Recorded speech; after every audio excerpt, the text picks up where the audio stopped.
Bordeaux est un des derniers bassins, je dirais, qui est un potentiel de production pour les effervescents. Il y a de demande et je pense qu'il y a de la place pour cette jeune appellation des créments de Bordeaux.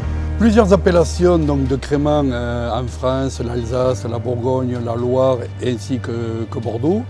Nous sommes différents de ces autres appellations par notre terroir, notre cépage, notre savoir-faire quand même qui est ancestral.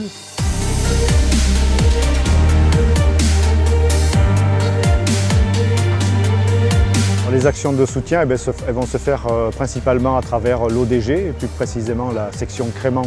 Maintenant, il nous appartient à nous, néoproducteurs, je dirais, dans cette appellation, de porter le produit à travers notamment la communication pour hisser ce produit, pas simplement en termes de volume, mais aussi en termes de qualité. La production des créments va débuter dès l'hiver avec la taille, à savoir qu'il va nous falloir une taille adaptée et longue pour avoir un maximum de bourgeons fructifères. À l'issue de la taille, donc, nous effectuons les travaux classiques du vignoble, à savoir les pliages, les pamprages et les palissages. Nous allons nous interdire tout travail d'effeuillage. Le raisin noir doit rester à l'ombre pour avoir la faculté de nous donner un jus clair et translucide qui nous donnera donc un crément parfaitement clair et qualitatif. Le fait d'avoir un raisin qui ne voit pas le soleil va nous permettre aussi d'avoir un taux d'acidité intéressant et de conserver de la fraîcheur au niveau aromatique.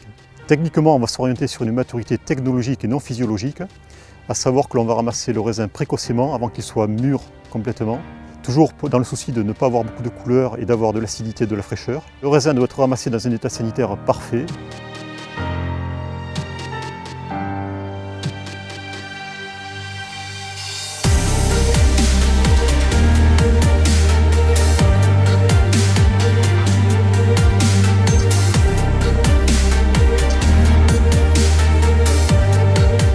Vendange exclusivement manuelle voilà, pour préserver l'intégrité du raisin. L'intégrité du raisin, c'est garder le raisin entier.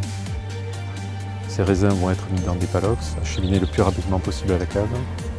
Et ensuite, on a un système de transport unique d'ailleurs, qui permet d'amener les palox directement au pressoir.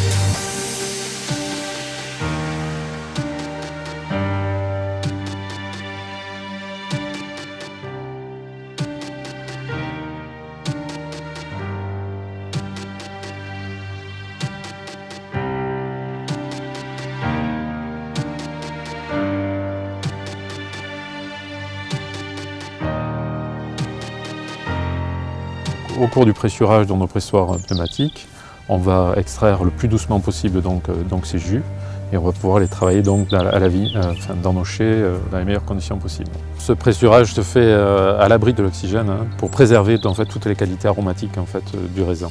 Élaborer un bon crément, c'est aussi une notion de temps. Le temps de la fermentation, le temps de l'élevage sur l'âge qui est très important, parce que c'est ce qui va nous permettre d'obtenir en fait, toutes les qualités du produit que l'on va rechercher, toute la complexité souhaitée. Par exemple, quand nous ajoutons nos levures pour provoquer une nouvelle fermentation, au cours de laquelle l'effervescence va apparaître, nous laissons ensuite les bouteilles reposer sur latte pendant 12 à 36 mois. Le temps est suspendu. C'est une période cruciale pour que se développent les caractères organoleptiques, que s'épanouissent les arômes. Aller trop vite, c'est empêcher le bon déroulement des choses.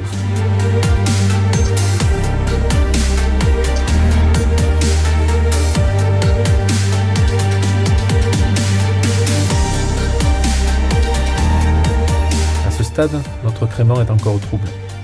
Pour le rendre translucide et le stabiliser, nous mettons nos bouteilles sur pointe, la tête en bas, afin d'évacuer le dépôt qui s'est concentré dans le goulot. C'est ce que nous appelons le dégorgement. Ensuite, nous ajoutons une liqueur pour parfaire notre travail et définir le caractère du produit. Puis de nouveau, nous attendons un mois.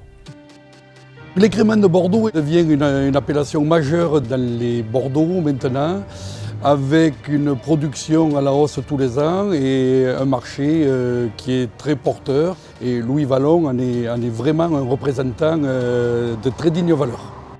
Grâce à un travail qu'on peut apparenter à de la haute couture, on a à la dégustation un produit équilibré, à la fois vif et épanoui.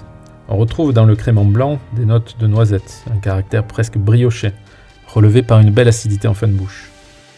Notre crément rosé est plus séducteur, avec des arômes gourmands de petits fruits rouges.